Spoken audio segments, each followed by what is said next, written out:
This episode is brought to you by Klaviyo, the platform that powers smarter digital relationships. With Klaviyo, you can activate all your customer data in real time, connect seamlessly with your customers across all channels, guide your marketing strategy with AI-powered insights, recommendations, and automated assistance, deliver experiences that feel individually designed at scale, and grow your business faster. Power smarter digital relationships with Klaviyo. Learn more at klaviyo.com/Spotify. That's KLAVIYO.com/Spotify. Trauma-informed care is one of the biggest mental health trends. I think it's important to discuss how it is ultimately just an awareness-only campaign and doesn't really address the core issues of how trauma really impacts people. Yeah, or why it's so prevalent now. That's a very good question. One of the major aspects that's lacking of trauma-informed care is that ultimately take suicide hotlines, for example. A huge reason why people end up calling suicide hotlines is trauma, but it's also finances. And how much lack of finances causes some real trauma. Yes, that's really an important neglected part of our field, that the social and economic pressures on people can be traumatic. Yeah. And I remember talking to a suicide hotline volunteer. This is a while back. This is probably maybe a decade or so ago. But he said that he never thought his accounting job, because that's what he does for a living, would help people in terms of like him knowing some of the ins and outs of things like bank differences between like bankruptcy and reconsolidation and all. And he was just like, oh yeah, it's really unfortunate that like they don't have bankruptcy and medical billing experts. It's routine on suicide hotlines, because I get a lot of calls where people aren't just, I'm so sad, I just can't deal with life anymore. It's very specific things. That's important, because if your lights are about to be turned out, your kids don't have anything to eat, and they're kicking you out on the streets, those are the real life traumas that are not about past things that happened to you as a child. They're about the assaults of an economic system that doesn't care about you. And it's traumatic. Yeah. And that is the problem in our field, that we ignore the huge pressures on people and anxieties they cause, the economic anxieties that are plaguing people. I live in New York City, and our mayor is in bed with the real estate board of New York. And you can't get a one-bedroom on average in this city for less than $4,000 a month. And so then with each raise of rent, which is it's not stopped, with each increase, people either move to a cheaper place or onto the street, which is why we have more than 100,000 homeless people. That's traumatic, having no home. San Diego surpassed San Francisco in rent prices. I don't know if this still stands, but at one point this year, I think it had the highest rent in all of the United States for a short while. But yeah, San Diego's very similar in the exorbitant rent prices. But one of the major things about trauma is also what is one of the discussions that you often see online is, if everything is trauma, nothing is trauma. Are we expanding the use of the word so much that it loses all meaning? Or should the emphasis be on the fact that life, especially in our current state of things, is a general traumatic life for a lot of people? Yes, and nobody has the cure for trauma. Might be taxing billionaires rather than taking a medication for your psychology. It might be not making basic needs commodified, but regulating them. as they did in rationing during World War II, or having price freezes, as actually Nixon did in 1971, so that you can't not be able to afford food or rent. That the purview of the psychological establishment excises a huge dimension of life and trauma, and that we should address. I think that's really important, Ikoi. Because one of the other key points that I often see in like a lot of online discussions is based on like that, like so many people focus on diagnosis like PTSD, and that's a very relatively specific, narrow diagnosis. I think, again, like sometimes in online discussions, there's a difference being talked about between a capital T trauma, which is, say, an experience in the school that you are a survivor of a school shooting or a sexual assault, versus the small T trauma, which is years of neglect by parents, for example, Right. But no physical abuse, right?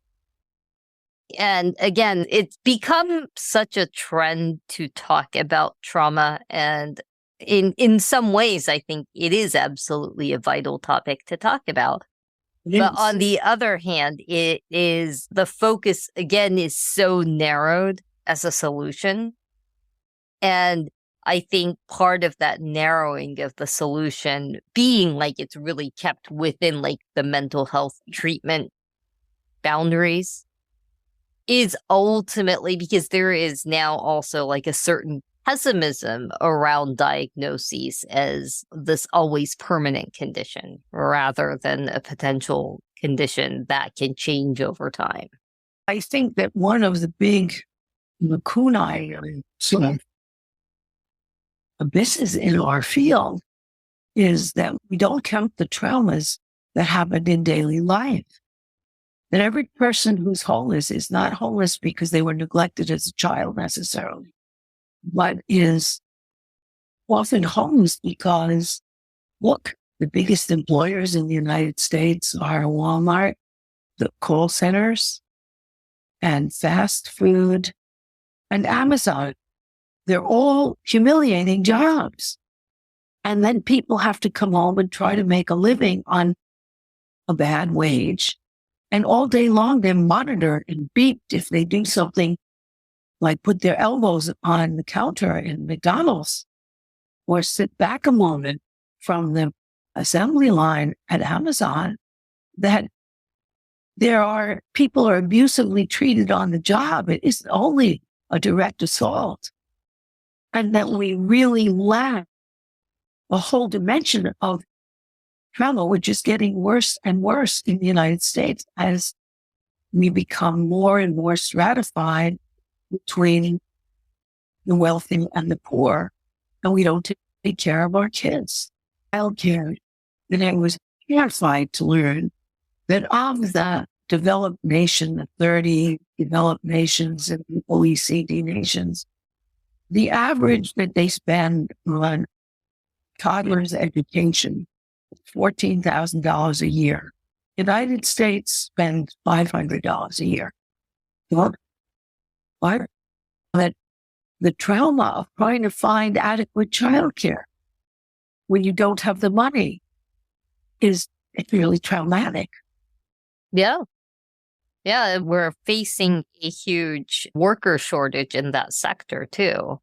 So the issue is bound to get worse rather than better. But ultimately, in terms of trauma, the most important aspect of people having their basic survival needs met is so that they can focus on things like their physical and mental health. Yes, that's right.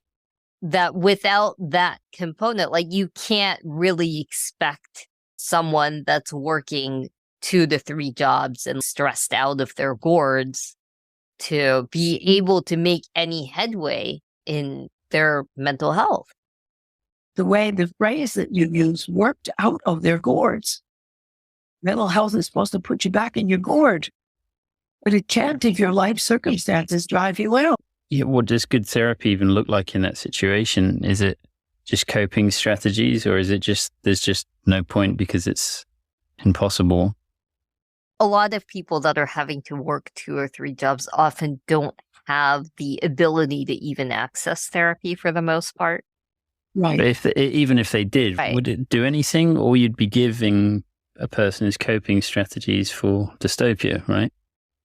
Yeah, mainly that would end up being the most likely outcome for, especially for somebody whose survival needs are precarious.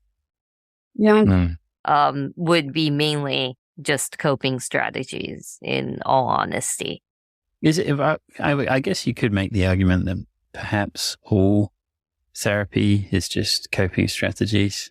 Oh, absolutely. Absolutely. But there is a coping strategy of we will get you through this moment now. And then there is a larger processing that could be done to really address some of your core issues, right? And if your survival skills are your ability to like financially and economically survive is constantly on the line, then therapy just ends up staying in the what can we do here and now.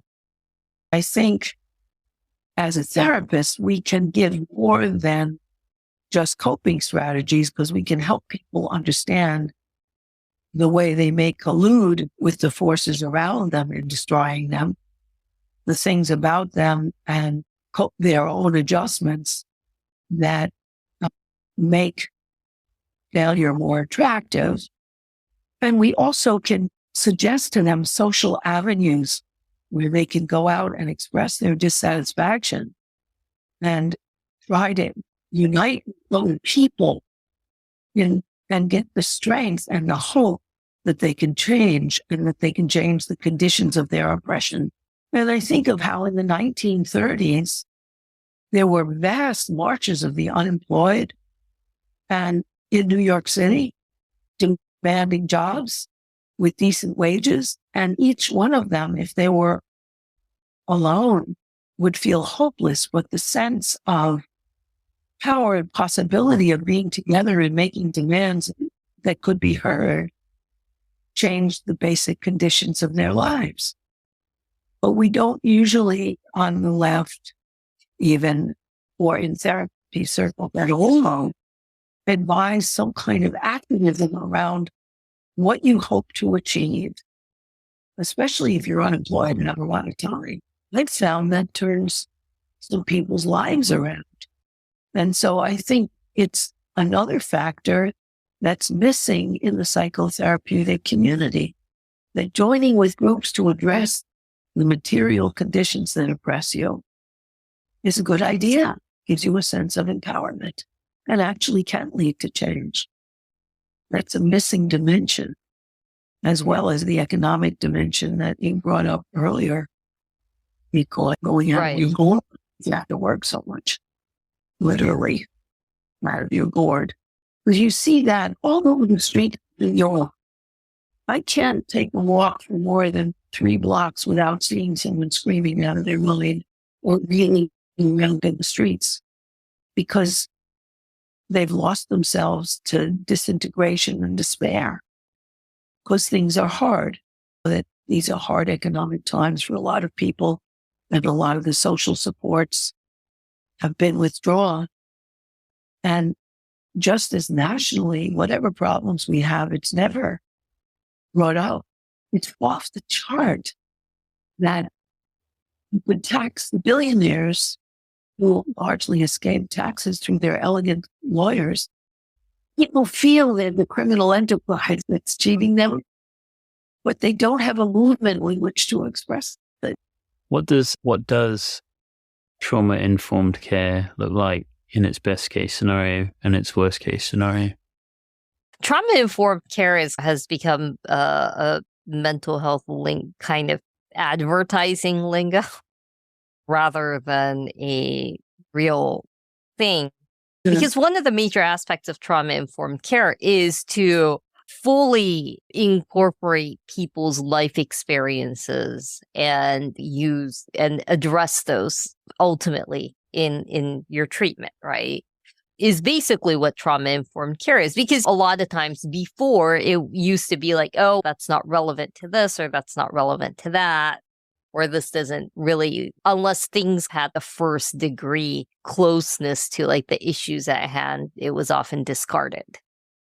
So depending on your therapist and their focus. So trauma-informed care basically is an umbrella term in what it should be is that you incorporate all aspects of somebody's life experience and understanding who they are and some of the issues that they're struggling with their life. And that's what trauma-informed care should be. But it's often not. And there's often like a huge class basis to trauma-informed care as well, because a lot of times if you work under nonprofits or environments where you mostly service people in economic need, right? They can say trauma-informed care all they want, but a lot of times the message is nobody's going to give you shit, so get over it as quickly as possible. Yeah. Yeah. Right? But so a lot of these services for the poor will be like, oh, we provide trauma-informed care. And it's like, again, what does that look like? Because it's going to look very differently to different sectors of people in the socioeconomic ladder. For somebody whose survival needs are relatively well met, they've got a stable job, etc.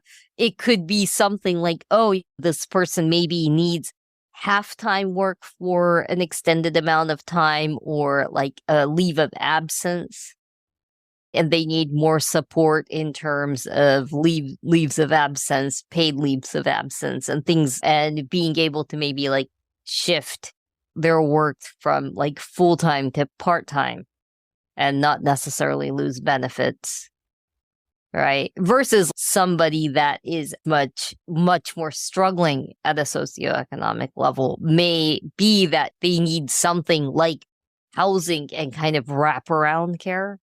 Yes. Or they need a lot more frequent and intensive in terms of they have case managers and they have a lot of physical medical issues that need to stabilize first. And because that's another thing too, is that your physical health has a huge impact on your mental health. And we've done such a disservice to people by separating and compartmentalizing those two aspects of health. Right? Suffering from compartmentalizing socioeconomic health from mental health.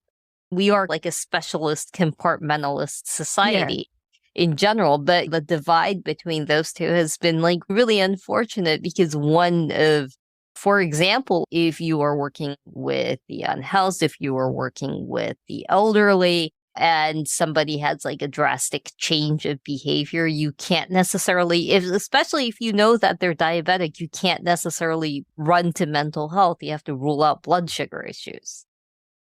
Yes. Because that has extreme sometimes impacts on behavior, right? And a lot of people see that and immediately go, oh my God, does my father have schizophrenia? And it just could be that he's not doing well with this medication and needs more intervention in that area, right? Because one of the major complaints that I have heard from a lot of people, for example, that has gone through drug rehab is oftentimes people get told this message that like, you should be lucky to be hired by an employer and you shouldn't complain about your working conditions. Right. Because a huge aspect of like why people use is in drug treatment, we focus so much on getting people to just stop using the drugs no matter what, rather than like addressing the person and, hey, like what's impacting you? What is your life like? How can we improve your life? The major difference between, say, your standard abstinence only treatment and like a harm reduction based treatment is that we focus on the person. And if we improve things that are impacting them negatively, then their behavior generally just improves along with that. Yes. rather than having somebody showing up in front of somebody and labeling that they have a very specific problem that they need to resolve in a way you need them to resolve, is how we do drug treatment and why it often doesn't work. But a huge part of why people use is working conditions. Yes, and also the least skilled jobs and the lowest paid jobs have the littlest flexibility in terms of they don't have mental health care benefits. Right, they don't have any kind of protections. You get sick and you don't show up and you get fired. That's right. They don't even have paid maternity or paternity leaves. You can take full time off, but if you can't afford it, what are you going to do? What are you going to do with your child in a society that doesn't pay your child care? And I think part of the distortion of the mental health field is that the people who can afford therapy are generally people who are better off, who have health insurance. Or have family that is willing to maybe help them pay for things. Right. And yeah, ultimately that is the sector that most therapy is geared towards addressing. Tends to be people whose main concerns are, surviving the day to day. That's right. They're people who want a better life, but who come from some kind of economic and social support. And so that, because even within the field, even if you have insurance on a job that covers mental health insurance, which of course many don't, there's a two-tier system. I'm in an advanced hypnosis. Nobody takes insurance. It's such a hassle. You have to keep reporting on people and saying why you don't take drugs and writing reports. So there's no one in that whole seminar who accepts insurance. I don't think insurance would necessarily pay for hypnosis, except maybe I can imagine them maybe paying it for something like smoking cessation. But it also does for psychological things under the rubric of therapy, but who can afford that? Thing is that even within those people who are covered, who have mental health insurance, the more experienced and wealthier, really, therapists don't take insurance because it's a big hassle. And so people can't, even with insurance, can't get the best therapists with the most experience. They get for the ones approved by the mental health plan you're on, who are paying a third of what they get in private practice, and who are less experienced and need coverage, or who are less good. So people don't want to go. But it's a two-tier system, even for those people lucky enough to have some protection, goes towards those people enough discretionary income that they can afford to pay out of pocket. Is it this in English? Right. It's a good question. I don't know the answer. I have yet to go to therapy, but given that I now have quite an intense job, I think I might. But at the same time, I'm like, I could then pay for therapy, or I could just find another job. Didn't need therapy beforehand. The quality of life under that job that is so traumatic. Yeah, is it traumatizing? I don't know. I think, again, this is maybe a tangent, but my feeling is that school creates the hierarchical blueprint, and then people just go from school into the workplace, and the whole thing just kicks off again. The best case scenario is that you, as an adult, have some distance perspective. You realize that it's all just a clown show, and you can hold your adult version of you can hold the hand of the kid version of you that was small t traumatized by school, or capital T traumatized by school. And you can figure out how to navigate all this bullshit accompanying the kid version of you that went through it first time around. And in that way, the best case scenario is that it's a form of strength building, or it's some sort of progress. You get to go back to the scene but do the sort of hero version of it if that makes any sense. It doesn't cover kids who don't go into schools where there's aspirations for them to do well professionally. I remember Joe Bagent is a wonderful author. His first book, Deer Hunting with Jesus, about rural people, was a bestseller. But in his second one, Rainbow Pie, he describes at school how biased they are, the teachers, against kids who are obviously poor, and how his friend advises him, just act stupid and get through it until you graduate. Just graduate from school learning that they're failures. And that's traumatic in a different way. I guess coming back to the theme then of this trauma-informed care stuff, is there a sense that in American culture that everything is traumatizing, and is that getting blown out of proportion? Or is it an accurate reading of the landscape that actually everyone's traumatized? But that doesn't necessarily mean like everyone's fragile, right? And that they need special protection. It just means that there's a lot of circumstances that are not conducive to a healthy life.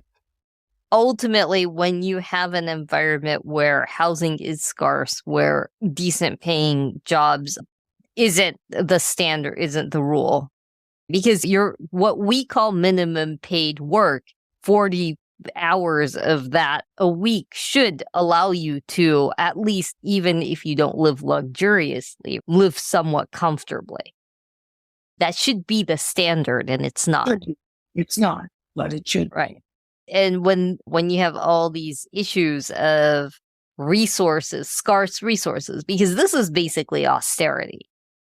It's not just government austerity. It's like job austerity, right? That few jobs pay a decent wage. And when you have that environment, people are forced to go into gray and black markets to make ends meet. Right. And to a certain degree, like a lot of times when people have often talked about how if they want to discuss any of these larger issues within a therapy context, they're often shut down. That's right. Again, it's also one of those things where being able to have like these somewhat lengthy conversations are limited when you are a cash patient paying out a fair chunk of money. But what is it limited to is another question. The whole system of charging for healthcare, mental as well as physical, and the social injustice aspect included in our discussion, and they're not. Now, considered extraneous, even in the 12 step, you're not supposed to bring up the social conditions that were conducive to your addiction. It's considered a cop-out.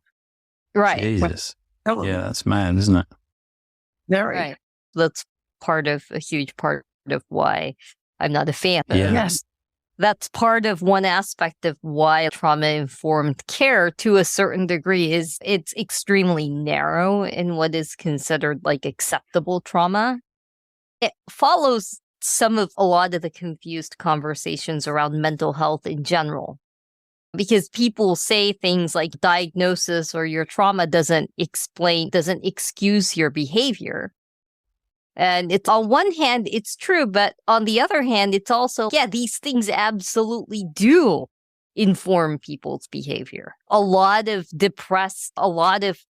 my clients who have faced a lot of parental neglect, their parents loved them, and that's not up for question. It's just that a depressed, overworked parent just isn't going to be able to pay attention.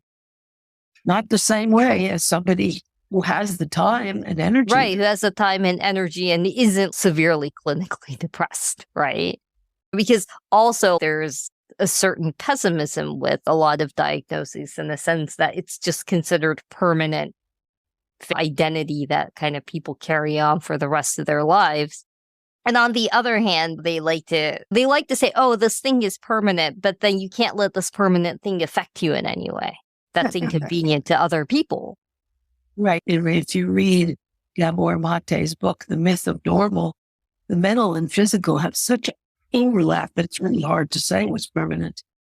Right. I mean, because people say borderline personality disorder is permanent. And I know quite a few people where they've really come really far in therapy to the point where it's just one person that I knew is, I don't even really have the rage trigger that I used to.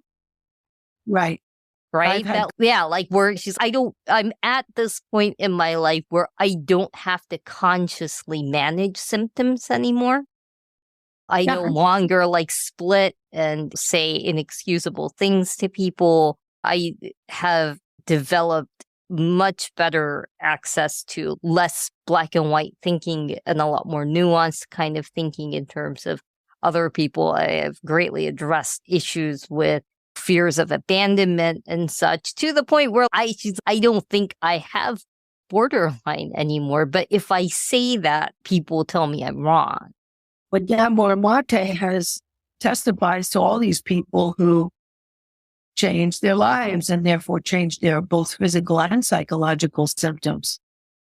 And so that these also, it's another thing about our field, these lines, this is mental, as you pointed out earlier, Ikoi. This is mental, this is physical. We are mind-butt lines.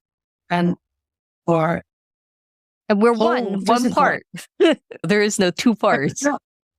There's many parts too. There's a whole social part too, an economic part that we brought in today's discussion.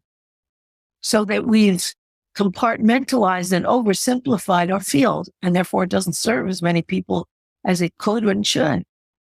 Because one of the biggest aspects of the physical and mental divide in healthcare is that we tend to use the other as a excuse to dismiss caring for the patient, for the client, right? So if somebody's really sick and they go to a doctor and they have a complicated health issue that maybe the doctor's just not capable or uninterested in dealing with, rather than being like, okay, we'll figure this out, they're just like, oh no, this is a mental health issue, and you get punted over to mental health. That's right. There was a tweet the other day that you sent me, I think, Dr. Joseph Doring. I said his name wrong, but he said, helping people with emotional problems is too painful for many healthcare professionals. Antidepressants help therapists and psychiatrists avoid the discomfort of having to talk to patients about terrible and inescapable life events which wear them down. Rather than making patients better, the meds frequently help the health professional have a less draining and more sanitized clinical visit. That dude's throwing stones, right? He just decided to wake up that day and just flip the bird at everyone. Yeah, he chose violence. So it's just an interesting perspective anyway, whichever way you look at it. But it is a kind of twist to the usual way of thinking about this stuff that is actually for the healthcare professionals' benefit. It's ultimately, you can't go to the doctor to find housing. So the best thing I can do is just tweak this. Right. But there's also other pressures, because I know when I've worked with people for insurance, you have to justify to the insurance company why you're not medicating, because it's a lot cheaper for them to pay for a medication than ongoing therapy. And so it has to be justified. Well, that's a huge aspect of, basically, we don't have, like, doctors in our medical system is almost somewhat an accessory, because insurance companies determine your care, not doctors. Right. That's right. Like, you don't get, as a patient, you don't get access and options to all the available care. You only get options and access to what your insurance will pay.